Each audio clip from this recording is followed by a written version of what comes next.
Oh my goodness gracious. Richard has done it again. Wait. Okay. Everyone is sleeping on PulseX. Okay.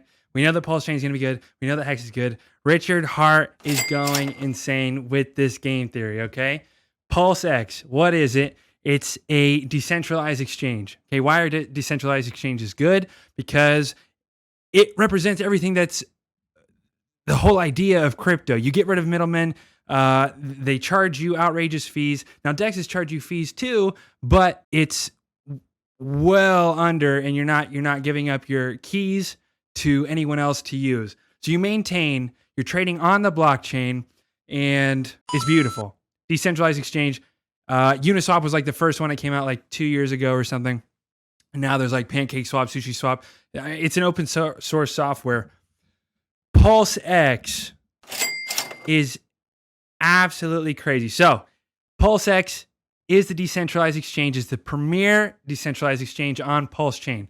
PulseChain has virality baked into it, okay? We know this. What makes PulseX so much better? It's going to be the thickest order books in the world. How's it going to do that? Well, we're taking Uniswap and SushiSwap, everything from Ethereum, all the successful decentralized exchanges, we're taking their liquidity, okay? We're taking it. And what else are we doing? We're building off. Oh my God, I get so excited. We're building off of their fee. We have less fees, okay? So we got thicker order books. So if you're a whale, you're getting less slippage. You're getting a better deal. And the fees are less. So that's even more incentive. Why would you not want to use the thickest order book in the world with lower fees? Pause. Put a pin in that. PulseX, the token itself. So that's how it functions, right? What does the token do? Excuse me, baby. What does the token do? Okay, it's deflationary, right? There's only two ways to get it.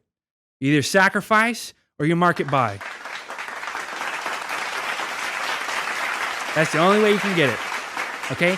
It functions as basically a DAO DEX governance token. Okay? If you hold more PulseX, you get to decide where we put the pause in before, right? You get to decide how the liquidity providing fees are allocated. Okay? So 76% of the fees, which the fee is, I don't want to get this wrong. I'll put it up on screen. It's 0.29%. 0.29%, which is lower than anyone else, right? For every transaction is separated into three categories. First one, 76% of the fees go to the liquidity providers based on the voting rights of the governance from PulseX. Okay? So PulseX holders are incentivized for sustainability and progression of the DEX itself to reward the most amount of tokens and fees to the pairs that get the most volume. The liquidity that gets the most volume, that's what we want to reward. So they get 76%, right? The other 20, let me get this right. Okay, so you've got the 0.29% fee, right, for using the DEX on the thickest order book in the world, because we've taken and aggregated all of the successful DEXs from Ethereum. DEX is what you want to use, okay? We know this. Now, you get a 0.29% fee. 76% of the fee goes to the liquidity providers for the highest volume trading pairs. That's how it's going to be, because PulseX functions as a governance token. That's what it's incentivized to do. Okay, you allocate the highest rewards with the LP token. So it functions as a 2-coin system, right? You've got the governance and you've got the reward. Okay, the reward is inflationary, and we don't know all the game theory behind that yet. But PulseX is going to be absolutely insane. Richard Hart, he doesn't miss. Okay, so the other 21% of the fee is going to market buy PulseX and burn it. it's going to market buy PulseX and then burn it. Okay, so there's this concept in sports, right? When you're okay, so say basketball, you have the ball, right? Say you miss your shot, you turn it over, the other team gets it, they go back and score. How many points did you lose? Right? Some people say 2. Right? You lost 2. No, you lost 4, right? Because the points you didn't score and the points that they scored. So there's a net swing of 4 points. This is like that, but you score twice. Okay? You score twice because it's market buying it on a V2 Uniswap fork, which is PulseX, right? Where X times Y equals K. So if you have 1,000 hex and 1,000 USDC, or switch it. We got 1,000 USDC and 1,000 hex, okay? Say you want to buy, right? So you put in 1,000 more USDC and you buy 500 hex. So you've quadrupled the price because decentralized exchanges function as a square of the ratio, okay? So you double liquidity, you half the ratio, right? So now it's 4 to 1 instead of 1 to 1. So you 4x the price, okay? So it's a public call function that anyone can actuate, right?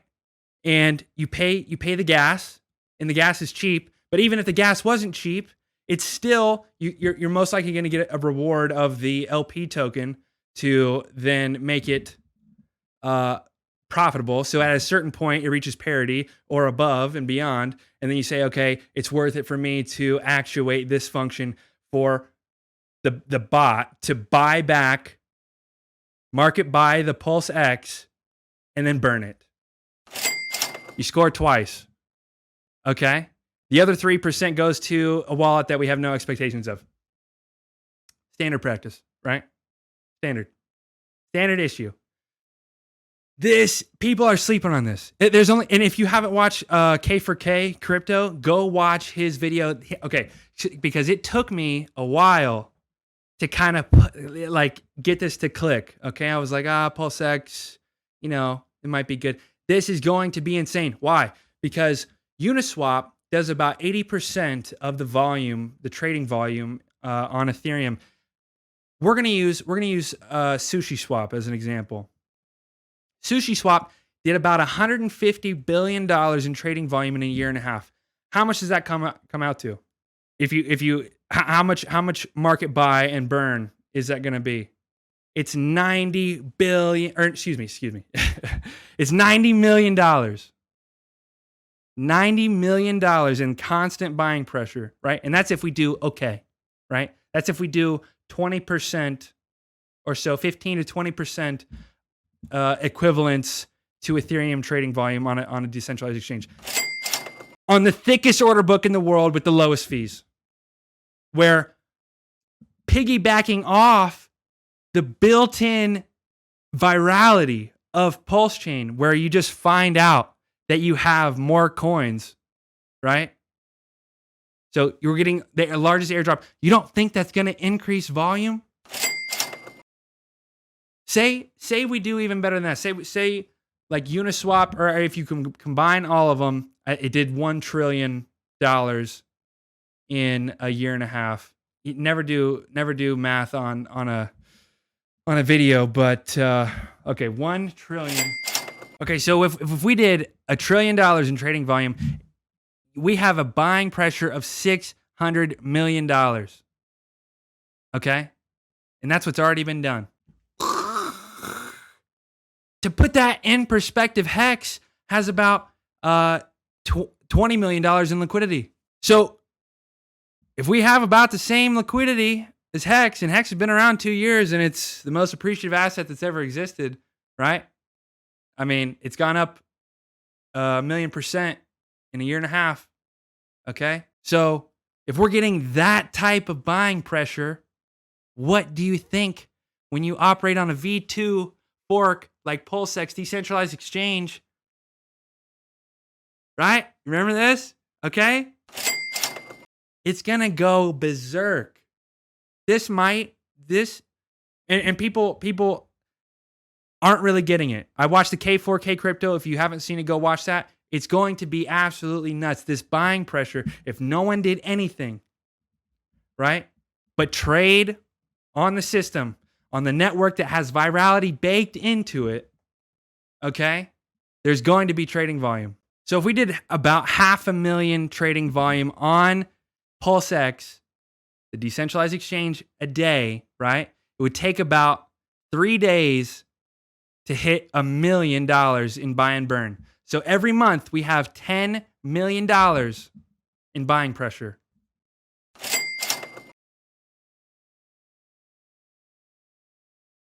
Richard does not miss. This is going to be absolutely insane.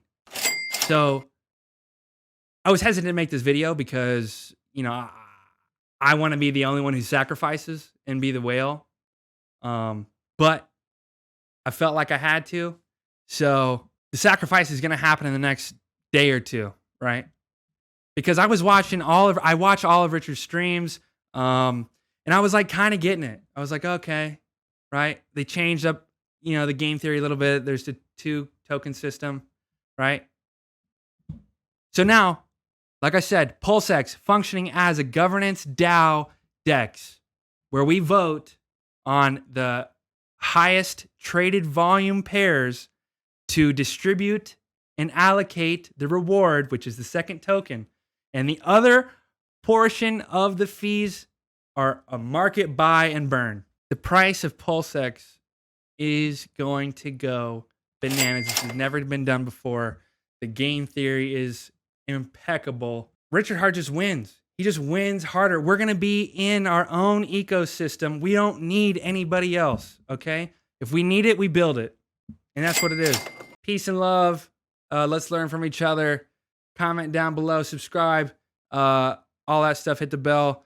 I need to put out more videos. But this, I just could not put out a video because this is absolutely insane. So look for the PulseX sacrifice. It's going to be absolutely insane. It might break crypto.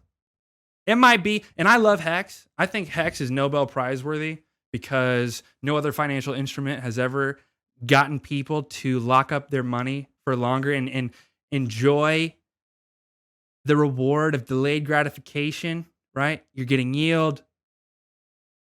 Okay, it's so beautiful. The mathematics of Hex is absolutely amazing. And then you got pulsechain with virality baked into it. That's also a deflationary token. And then you got PulseX with the craziest game theory and constant buy pressure that anyone has ever seen. No other coin does this. It buys itself and then burns it. The only thing that matters when talking about a coin is that more people buy than sell. And it's constantly market buying and taking it out of circulating supply. So you score twice, right? You score, and then there's less available to buy, so you score again because it's more rare. I'm super excited. This is gonna be nuts. And I wanted to explain it as concisely as possible because I wasn't getting it initially, and then I saw the K4K crypto video, and it put things into perspective of how much buying pressure is going to be on this coin. So, love you guys. Thanks. Like, comment, subscribe. I'll see you in the next one.